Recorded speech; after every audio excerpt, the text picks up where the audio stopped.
Hello everyone, this is Musique, and today I'm going to be talking about Bedtime Stories, the album. Obviously, I spent last week going in depth about Erotica and the circumstances of that album, so now I'm going to talk about the post-era aftermath of that and how it led into the circumstances of this album, and why, despite it being success, it really didn't return her to the form that she was used to and still one of her lesser known and least selling albums in comparison. So yeah, I definitely wanted to cover a majority of Madonna's 90s periods, so I couldn't just talk about Erotica, and Bedtime Stories was a huge important piece of that puzzle. Madonna continued to have a lot of success in the early 90s, but when it came time to release her first studio album of the decade, it seemed like an underperformance, despite it being a multi-platinum, though barely in that case, album with several hits. Even though Erotica was her worst-selling album at that point, the sales, or lack thereof depending on how you view things, that was not the most damaging thing to come from that era.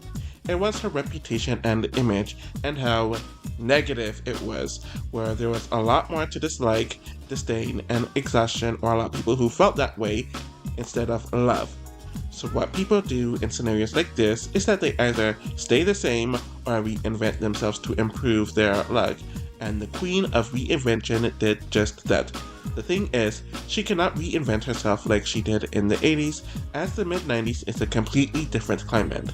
With this in mind, Bedtime Stories came to be, and we will go through how that went. On to the development/production of the album.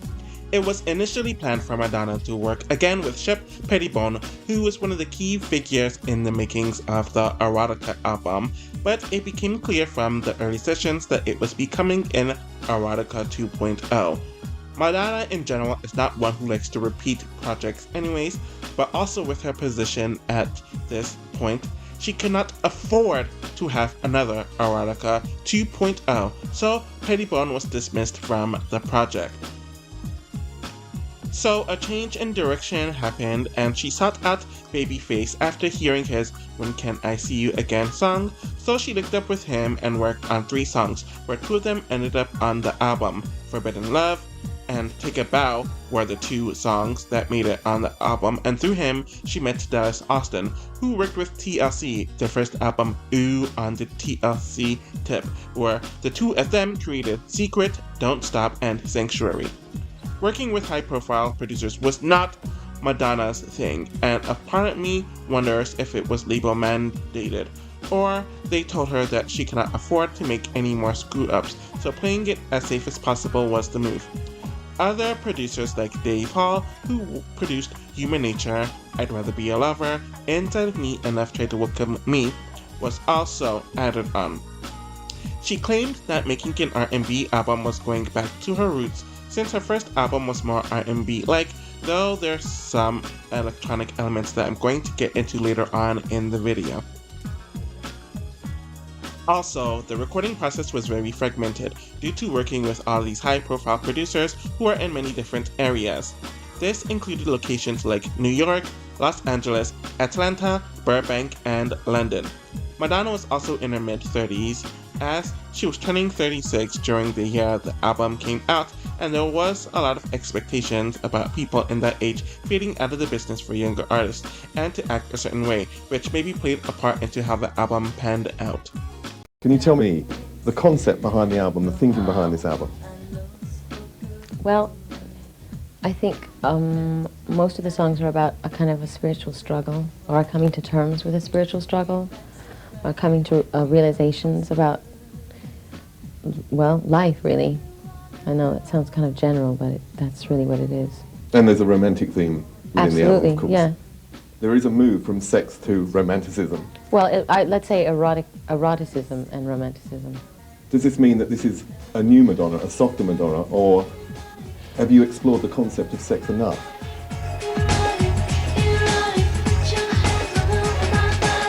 No, it's not that I've explored it enough, it's just that it's such a taboo subject that I think it distracted too much. people too much from my music and what I was trying to say. So I am sort of exploring other things that are important to me. It's not that eroticism and sex isn't important to me, but romance is too, and I'm exploring that. And it's just another part of me. We made interviews with all her crew, and now we finally got her. Madonna, nice meeting you and nice talking to you. And congratulations for your new album, Bedtime Stories. Thank you. I honestly love it. And why did you change the sex part to the romantic part of this album? Well, You don't know. I think that I was exploring eroticism, and now I'm exploring romance, which isn't to say that there weren't romantic songs on my last album. It's just that it was more concentrated on eroticism. I am going to briefly talk about Remember. It was the soundtrack song that was released for the film Honors that came out on March 8, 1994. It was a down-tempo ballad, and Warner realized that her ballads that were attached to soundtracks tended to do well, so they said, you know what? They're going to release this. And there is definitely some new wave elements in it, somewhat like Rain.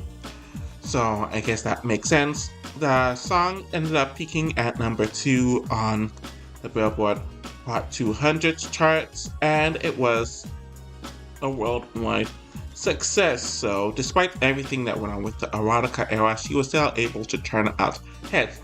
But it wasn't just about the chart placement that needed to change.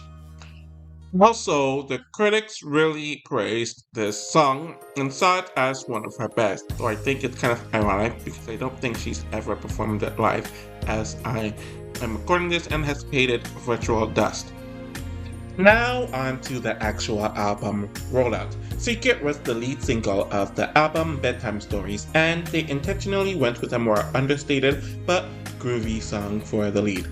The song was released on September 26, 1994, and it was actually promoted on the internet on September 14th, where it's one of the first cases of promoting through the internet, where she made a recording talking about the song. Anyways, the song is about finding self-empowerment and spirituality, where there are some slight funk and folk elements in the mid-tempo R&B song. Anyways, the song was a smash hit as it debuted at number 30 during the week of October 8th, the third highest debut of her career at that point, behind Rescue Me and Erotica, and the song ended up peaking at number 3 during the week of November 5th, 1984. It also charted very strongly internationally, where it was a worldwide top 10 hit in most of the countries that it charted in. Critically, it did receive a lot of acclaim, where it had a great melody, groove, the more acoustic feeling, and message, and her vocals got a lot of compliments too. I am going to play the internet message that she recorded for the song. You cyberheads, welcome to the 90s version of intimacy. You can hear me, you can even see me, but you can't touch me. Do you recognize my voice? It's Madonna. Often imitated, but never duplicated. Or should I say often irritated? If you feel like it, you can download the sound file of my new single Secret from my new album Bedtime Stories, which comes out next month. I just shot the video in New York and will be premiering an exclusive sample of it online. So check back soon. In the meantime, why don't you post me a message and let me know what you think of my new song. And by the way, don't believe any of those online imposters pretending to be me. Ain't nothing like the real thing. On to the album release. So the album Bedtime Stories was released on October 24th, 1994, and it debuted at number 3 on the Billboard Hot 200 charts with 145,000 copies sold, which was actually lower than the debut of Erotica, which debuted at number 2 with 167,000 copies sold. So you could see how that album affected Bedtime Stories just from that, regarding the reception and the trail of it. It also peaked in the top 10, mainly top 5 in most of the countries that it charted in worldwide. But when it comes to certifications and sales, it was certified 3 times platinum in the States, though I think it actually sold less regarding actual sales in the US, where it has been reported to have sold around 8 million copies worldwide. Critically, it actually received positive reviews, where it was noted how smooth she sounded and liking the honesty and vulnerability that came from it, and claiming that the music was warm. They did mention that there was no shock factor like there was in Erotica, so it seemed like a lot of the reviews for Bedtime Stories did a lot of comparisons and contrasting with Erotica, though there were a few that did call the album lifeless, dull, and a non-event, but they were far in the minority. We are now moving on to the post-album singles, so they released after the album was. Take a Bow was the second single of the album, and it was released on December 6, 1994, and the song is essentially about her ending a relationship after he had taken her for granted, and it being a bad relationship, though she's somewhat grieving it, and overall there is a good sense of closure from it. The song was a success around the world, as it was in the top 10 in a majority of the countries that it charted in, but there were definitely more top 20 positions compared to Secret, so I think it was less accessible worldwide or on a worldwide scale in comparison to the lead. Regarding the United States, the song was huge, where it ended up topping the charts for 7 weeks during the late winter of 1995 and early spring of that year.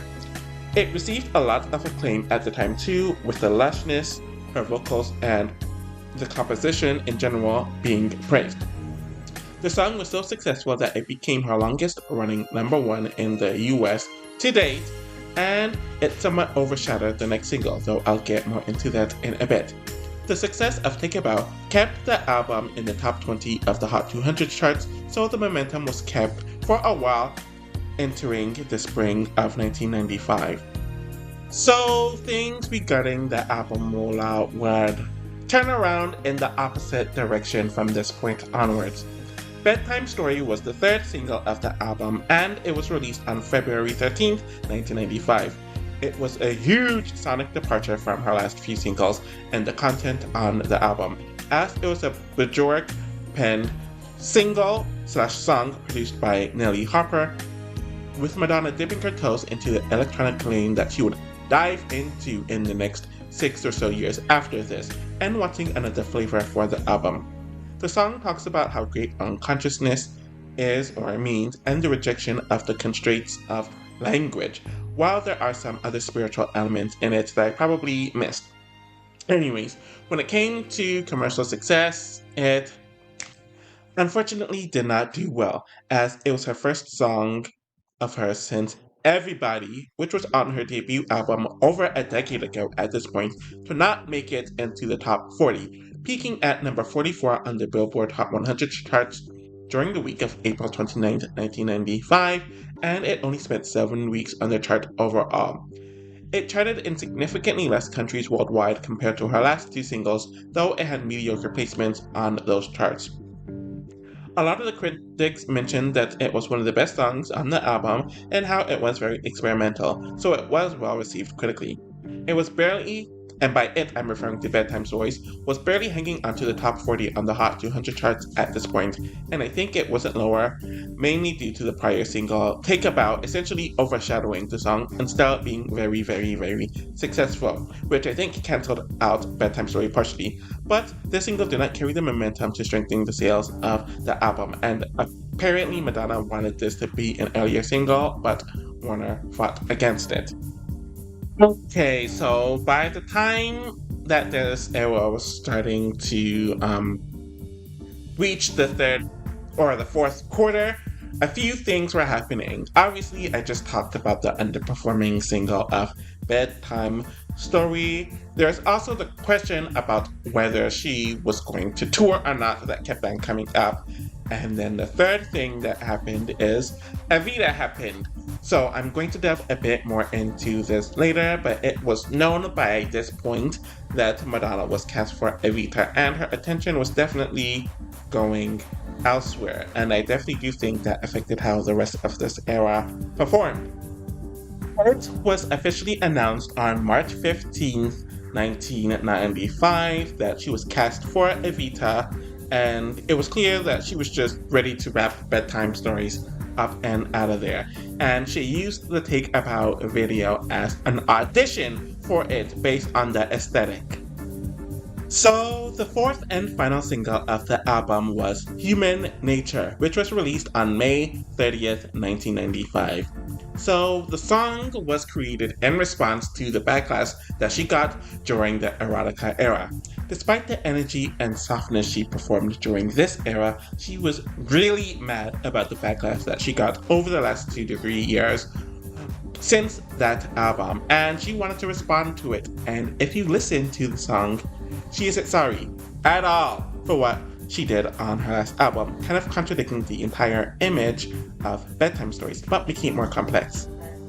When it comes to the commercial performance, it did not do well, where it actually did even worse than the last single, peaking at 46 on the Hot 100 charts during the week of July 15th, 1995, and its chart placements, as it mainly just charted in Europe outside of the US, was mediocre at best for the most part. Critics did like the song and it showed more vulnerability than what they were expecting, and there was an aggressive hip-hop edge to it. Despite being one of her least successful singles, it is one of the songs that she performs the most consistently on tours, so its legacy has lived on. The album was at number 80 on the Billboard Hot 200 charts by the time the single peaked, and the momentum was gone when Bedtime Stories was officially over. Now we are at the point of the video where I talk about the post-era aftermath.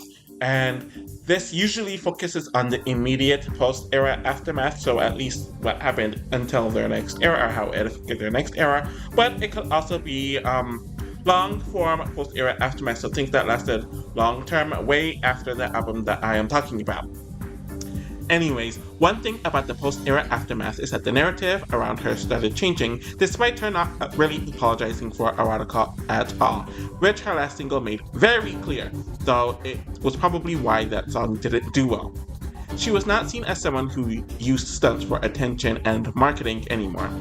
Madonna's focus on mid-tempos and ballads, as well as the softer looks of the era, which were also based on 1930s starlets, caused people to see that she was maturing and evolving. Madonna took advantage of this, since the era ended when she and her label decided to release a compilation album called Something to Remember, which is a compilation album full of ballads that she already released, though there were a few new songs that were released as singles. I think despite the change in image, there was still a lot of work that needed to be done, as her sales were still not like her 80s projects, and Bedtime Stories performed similarly to Erotica. And with this compilation album, she wanted the fans and the industry and the critics to remember her musical talent rather than her media controversy. So that was pretty much her way of regaining the narrative. Okay, so another element of the post-era aftermath is that it was clear that Madonna used the album to rebrand herself as a redemption arc, and the next few projects that she did after this was for that. So this album was kind of a vessel for that.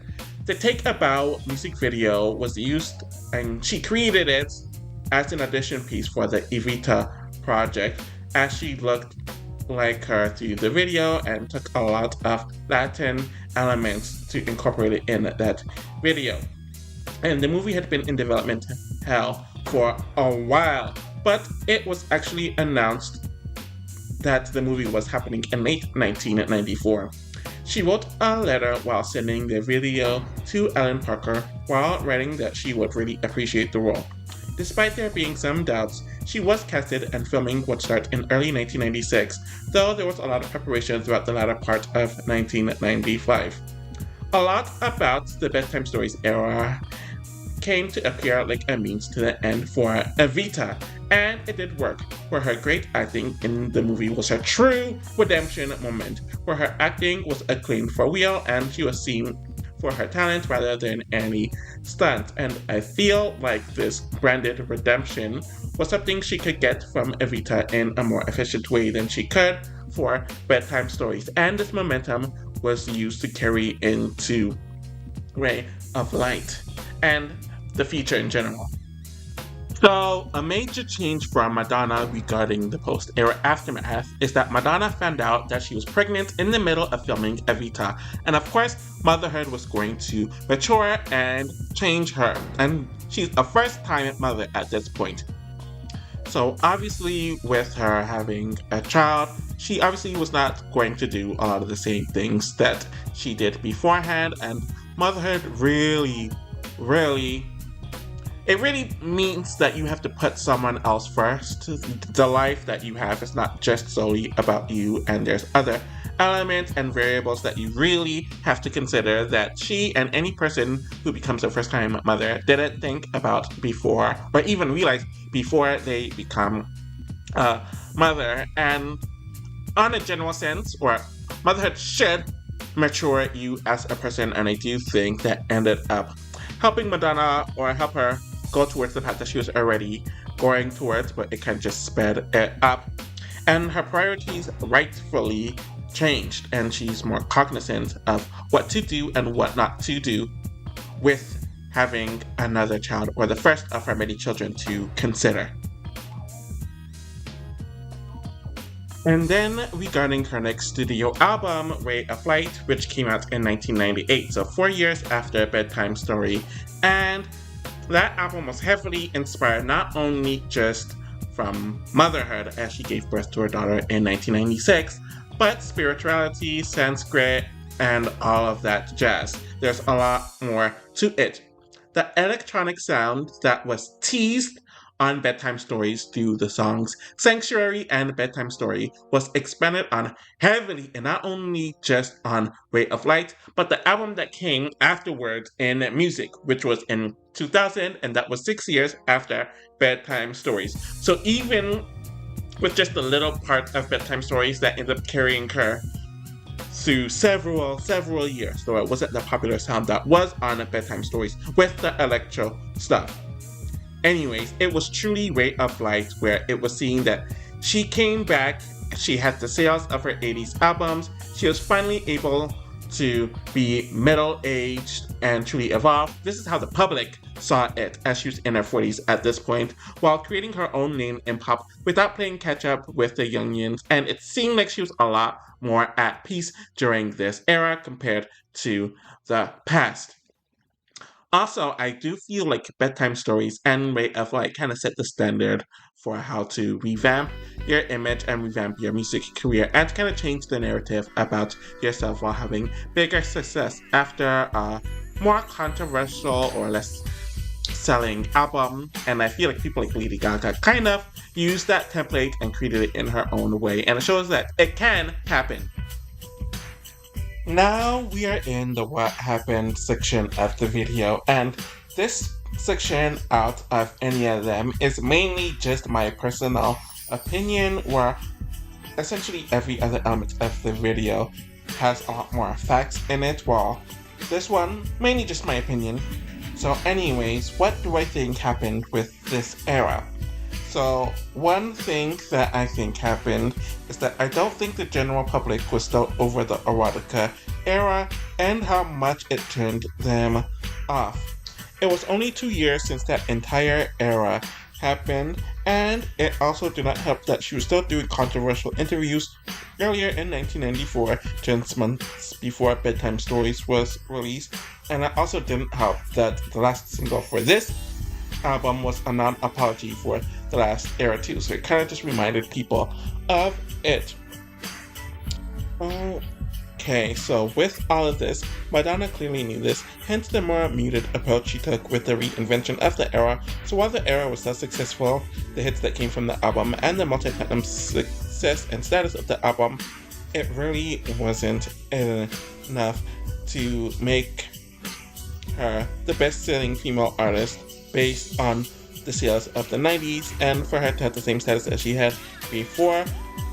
And there was still some muddiness there, but she was successfully existing within it. Hopefully you all kind of get the difference that I'm trying to make with this point. It is, I do feel, I don't think success is punishing me, but I think that the media just started to sort of jump on this bandwagon of beating up on me because there were so many people that were upset with what I was doing a couple of years ago, and that just was kind of the very unoriginal direction everyone went in, and said, okay, let's just everything that she does, let's beat her up. I mean, that's what it felt like, And I found that I was being, that no matter what I did after I published my book, that everything was a response to my book, not what I was doing.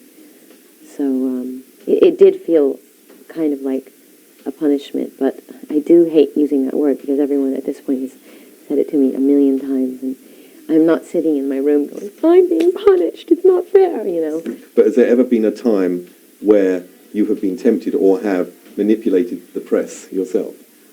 Or I have been tempted?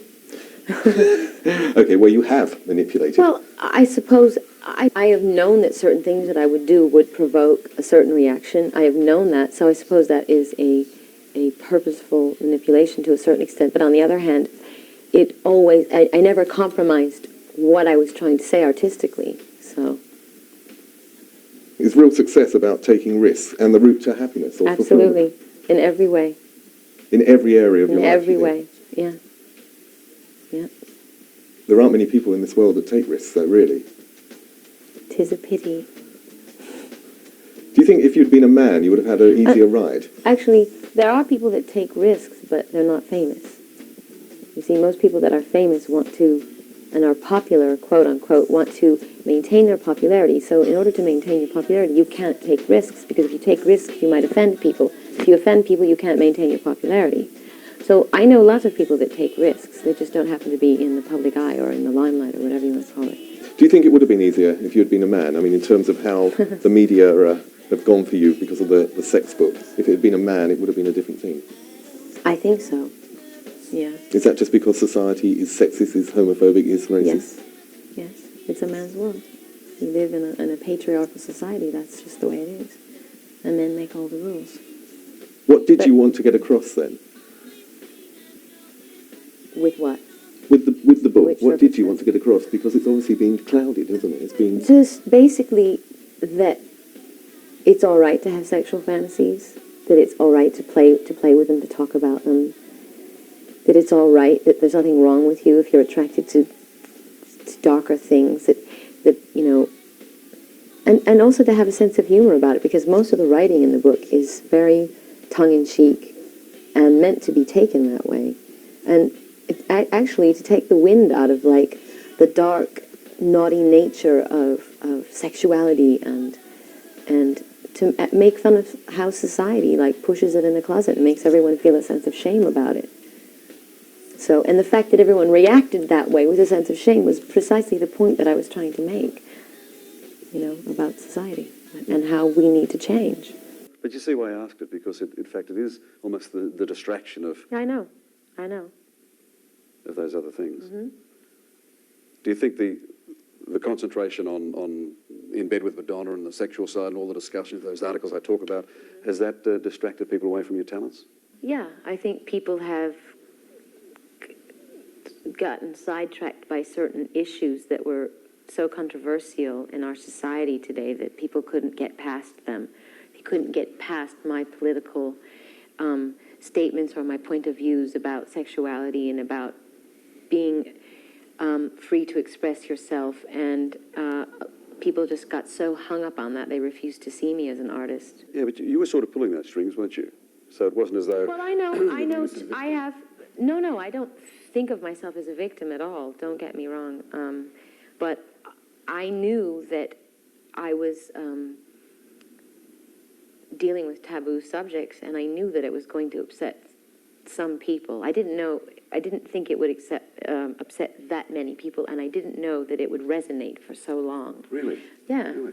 But I think, to me, it showed me really what a hypocritical society that we live in, and how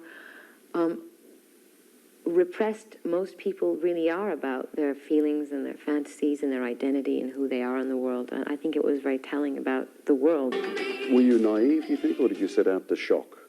No, I don't. Maybe I was a little bit naive, I suppose. I mean, when you're an artist and you're creating in a vacuum, a lot of times you don't realize the effect that you're going to have, and which to me contradicts what everybody thinks of me, that I'm so calculating and that I plan things. I mean, I have ideas and I execute them. I'm very impulsive when it comes to the creative impulse, whatever. I just do it. But this is a very conservative society you live in, isn't it? Yeah, but I didn't realize how so.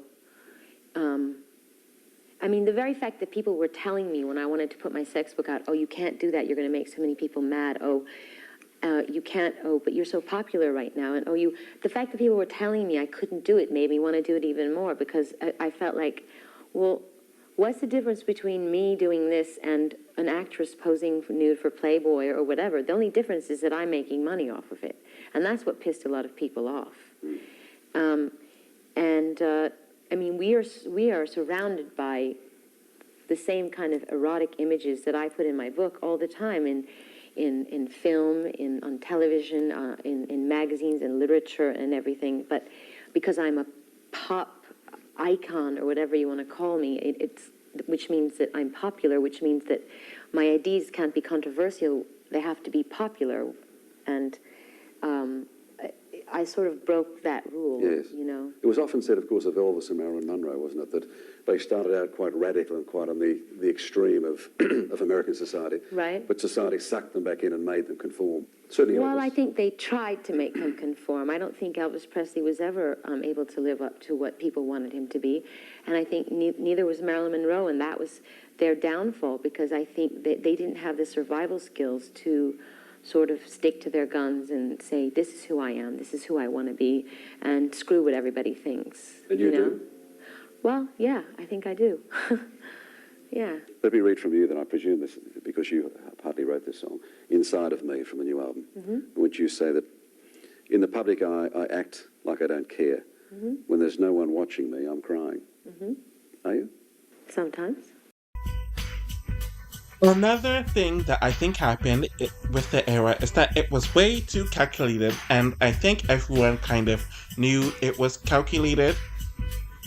Obviously, every era has some sort or sense of being calculated, because labels, A&R, team/reps, executives, producers, writers, and many other people are involved in the creation and production and the release and the rollout of an album, and obviously they all want a return on their investment.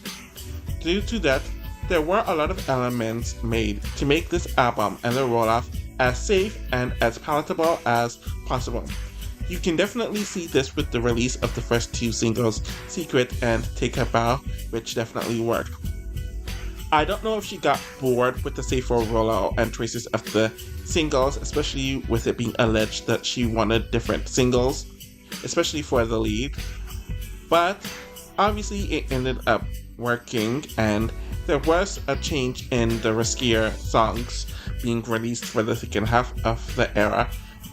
And obviously I'm referring to Bedtime, Story, and Human Nature, and neither song did well, and it caused for the second half of the era to taper off completely, and the era ended on a complete whimper. Maybe if these songs were successful, she would have ended the era on a stronger note, and would have been more inspired to end it on a stronger note, but the first two songs did what it needed to do for her image, and it was easy to move on. The last half of the era falling off was very botched, and it all kind of led to the next point that I'm going to make. The era flatlining at the end is another huge reason, and that huge reason is that Madonna did not tour for this album. As we all know, tours extended, and they extend the run and life of an album era, so when there was no tour and you add that onto the two underperforming singles in the second half of the era, Bedtime Stories faded out, and I do think that it helped the album go out on a whimper. It is not normal back then, or even now as I'm recording this, for Madonna to not tour for an album, and most artists tour, so with there being no tour for Bedtime Stories, everything faded out completely. Madonna claimed that she wanted to tour for the album, but once she got the role for Evita and was in serious talks to get it beforehand, she decided not to tour, and I felt like she definitely could have done both, but I guess the planning wasn't there and the interest really wasn't there either. Madonna also would not tour for The Ray of Light, which was her next album, but she obviously had an excuse for that one since she was pregnant with her second child, if my timeline is correct. But when she was finally able and ready to tour for the music album, she made that tour a combination of Ray of Light and music, but Bedtime Stories never got that attention. It would be another 6 to 7 years where she toured again, and by that point, Bedtime Stories was way too old to benefit from any tour at that point. Now, tell me something real quick before we go. Is there going to be a tour? I'm going to eat the microphone. I don't know. I'm trying to make it work, but I really want to concentrate on Evita, so it's a tough one. I may have to wait till afterwards. There's an amazing video. We're going to be seeing that in a little while. It's a tough one. Because I just always have so much fun when I come here. I'm not pregnant. I don't care if you're pregnant or anything. I just want to know, are you going to take this album on the road this year? I'm 99% sure. Good answer. I'm not really sure. Are you going to be out of action for the next year or so making this movie? You mean to the public eye? Yeah. Well, pretty much. I mean, I have another video to do, and I really do want to. I want to go on tour. Believe me, I'm dying to perform this record. Yeah. But sorry about that. I have to keep this popsicle up near my mouth. But I've been waiting 5 years for this role, and I am not going to screw it up. I need to. So there's a possibility we might not see you on tour, you're saying? I think there's a possibility that would be after I shot the movie. Okay. Well, would it be another extravaganza sort of tour? Would it be like Madonna with a guitar, folky kind of Madonna Unplugged? Yeah. I don't know. There's a thought. There is a thought, but I don't know. I've entertained that thought, but I think it only for a moment. Well, thank you very much. It's great to be here. We're enjoying your pajama And party. I'm very happy that you wore your pajamas. I think the final and arguably the main thing or element about this album regarding what happened to it is that Bedtime Stories was a means to an end album. What I mean about that or for that is that the album in itself was not the main component or the main goal, but it is an avenue to get to the goal of something else that isn't the album, but it is a vessel to get what she wanted, something larger. Madonna wanted a cleaner reputation and a softer one that would give the audience a sense of security regarding majority and also praise for her talents and more mature roles like Evita. So once she got that and the album was successful enough, it was very easy for her to move on. It didn't seem like this album was one that she was very inspired by, or at least compared to a lot of the albums that came out before and after this inner catalog, but it was more so a vessel for other opportunities.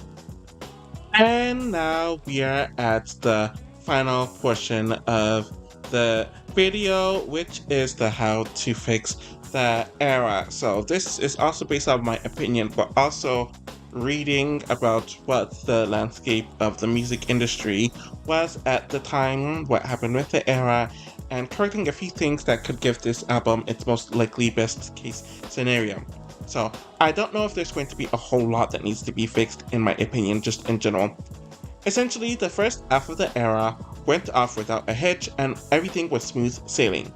Secret was a brilliant lead single that made clear the direction of the album. The launch of the album was successful too, and Take a Bow was the big hit that needed to carry the momentum of the album post-release. I do think there needed to be a bigger focus on romance, elegance, sensuality, intimacy, and cinema in the promotion of it. And while those elements are there, it was never really the most consistent or that emphasized. She had the 1930s, 1940s Hollywood glamour and the nightclub element in some of the aesthetics, but it was not consistent whatsoever, and we see an outright change in this aesthetic with the Take a Bow video. Okay, so here is where I'm going to change things. Bedtime Story nor Human Nature are going to be a single here. I like Bedtime Story and love Human Nature, but neither song were songs that were very commercial, and you can see that with the performance of the songs and how the era just trailed off completely. So I would have Don't Stop as the third single. It is a lot more danceable, more groovy, Dallas Austin produced, more upbeat than the other songs, and I do see as one of the crossover songs, or at the potential to be one of the bigger crossover songs, especially from an international point of view. I definitely see the song performing well during the spring/summer of 1995, and for the final single, I would have Forbidden Love be the final single, where it could end the era with a strong babyface ballad, and it would have led to her Something in Common compilation era perfectly. I do think that she should have done a short 2-month tour, kind of like how she did in the last album, where it was a shorter tour because the Blonde Ambition tour was too much for her around this time too. It keeps the momentum up. The last single or two could be released around this point in time, so she could have done this very short tour during the pushing of the last two singles, and it's not too long where she could quickly move on to other ventures like Evita. The theme of the tour could have been Hollywood glamour, jazz club like vibe, and a dreamlike vibe, and she could perform in smaller venues too if that's what she would have preferred. I do think that if this was the rollout, the album would have had 3 top 10 hits globally, give or take, and an additional top 20 hits. The era would have ended on a stronger note. It could have sold 4 to 4.5 million in the States and about 10 to 12 million worldwide, and it would have a stronger reputation too. So that concludes my Simmering successes on not only just Bedtime Stories, but Bedtime Stories and Erotica. And I know the last artist that I did 2 consecutive Simmering successes on was Ashanti, but with Madonna it's different because one, her standards were a lot higher because she is a huge legend, and she was a huge legend at the time too. So declining sales for a huge legend and another artist are 2 different things, but the same function happened with both artists where the momentum was just going down. But the difference is Madonna was able to come out of a series of Simmering successes and to make out of it, where most artists do not come out of a Simmering success with successful albums afterwards. That's just the truth, because usually the flaws that were present in those albums are heavy reasons as to why the career eventually declined. Looking at both Erotica and Bedtime Stories, they were successful albums, but there's a lot that went wrong with these 2 album eras that caused her to be seen as a fad or someone who was declining, and she definitely had to readjust how she handled things in the industry and how she reinvented herself, since the 90s were not the 80s, and she was getting older too, so she kind of had to adjust from that. Anyways, she picked up the right lessons ultimately from these 2 eras and came out of it better. So the next video, the next few videos, is going to be different, or at least they're not going to be Simmering success videos. I'm going to take a bit of a break from that. I am working on the 7 levels for the 1980s and the 2000s, but like I did with the 90s, there are going to be 2 videos. There's going to be a male video and a female video. So I'm probably going to do both 80s and 2000s. So I'll do, let's just say 2000s male, 2000s woman, then 80s man, then the 80s woman within the next 4 weeks. So those should be the next 4 videos out. I'm playing around with different ideas that might come out after those, so you might not get another Simmering success video for a while. But it really just depends on my mood. Thank you all for continuing to watch and support, and I'm going to be back with more content soon. Take care!